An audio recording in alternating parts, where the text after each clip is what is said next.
Going on, everybody? I'm here for the UFC 101 predictions. What everybody think of UFC 100. Hope you watched my recap video. I thought I had some pretty good insights as to what I thought personally of the event. Anyways, to start off the night is going to be Josh Neer versus Kurt Pellegrino. Josh Neer, I mean, he's a battler. He's a warrior. He's tough as nails. He's got decent submissions as he submitted Mac Danzig in his last fight. Like I said, the guy's just tough as nails. He's got decent stand-up, decent submissions. He's kind of been on and off in the UFC, but his last couple fights, the Nate Diaz fight could have gone either way. Nate just barely edged him out in that one. And then the Mac Danzig fight, he kind of just laughed at Mac Danzig because Mac Danzig couldn't hurt him. But as far as Kurt Pellegrino goes, Kurt Pellegrino has been improving pretty steadily since his tenure in the UFC. He's gone through some tough fights. He lost to a decision to Joe Stevenson. He's coming off of two wins in a row. He's got decent Brazilian Jiu-Jitsu, and he will be performing in Philadelphia, which is not far from where he is from in New Jersey, so he'll definitely have the home crowd, if that makes any difference at all. I don't think it does in MMA. But in this fight, I'm going to pick Josh Neer just because I can't bet against this guy. He's too tough, and I can never count him out of a fight, so I'm going to pick Josh Neer with a hard-fought decision. Possible fight of the night candidate, though, in that fight. Next fight on the card is going to be Kendall Grove versus Ricardo Almeida. Kendall Grove, you know, he was in jeopardy of getting cut from the UFC with his 2 straight knockout losses to Jorge Rivera and Patrick Cote, but he came back. He beat the late Evan Tanner, and then TKO Jason Day at the Columbus card. He's got a good reach. He's 6'6", which is huge for a 185er. And he's decent off of his back, but he does have a suspect chin, as he showed in his 2 knockout losses. The key to victory for him is going to be able to keep his distance, because he doesn't want to get caught up with Almeida, who's a world-class grappler. As everybody knows, he's got okay stand-up. His stamina did fail him in the Cote fight. If that wouldn't have happened, he would have won the decision over Cote. But if Almeida gets us to the ground, whether it's off of his back or he gets Kendall Grove on his back, I see Almeida submitting him pretty quickly in this one. But I wouldn't be surprised if Grove was able to stick and move and keep the distance and control the action on the feet to get the decision. But with that said, I'm going to pick Ricardo Almeida. Third up on the fight is finally, cross your fingers, finally Amir Sadal's debut.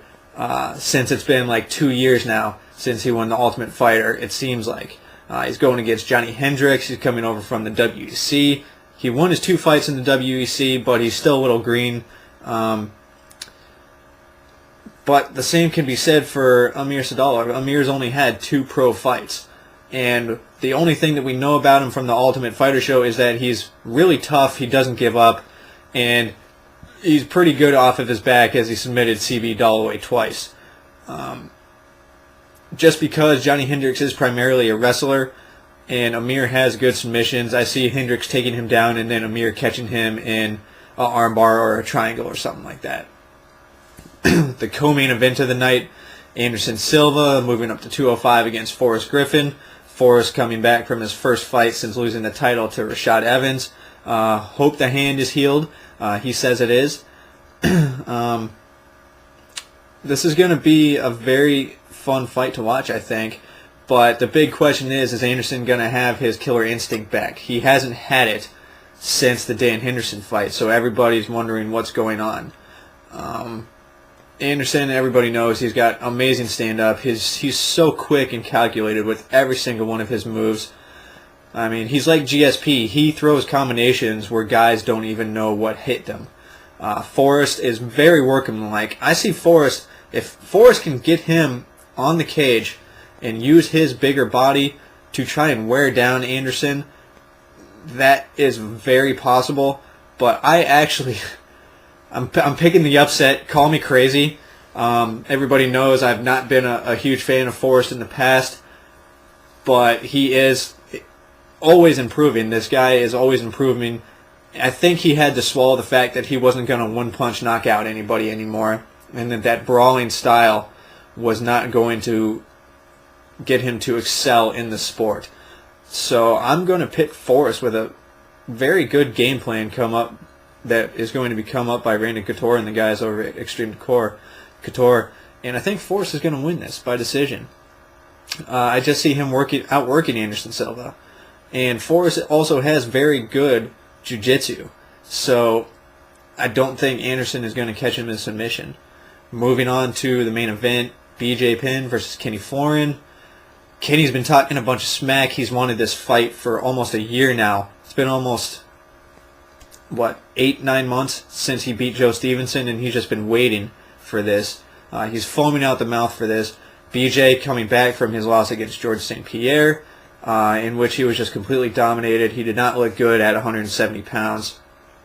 The good news is for BJ, though, is that all of his video blogs, he does look in shape. He's got that muscle tone going again like he does when he fights at 155 pounds. Unlike when he's at 70, he looks a little bit flabby. Florian, I mean, like I said, he's had 8 and 9 months to come up with a game plan to beat Penn. This is going to be a very exciting fight, but if BJ comes in ready, like he did against Sean Shirk, like he did against Joe Stevenson, I don't see anybody in the 155 division being able to beat Penn. No disrespect to Kenny Florian. I love Kenny.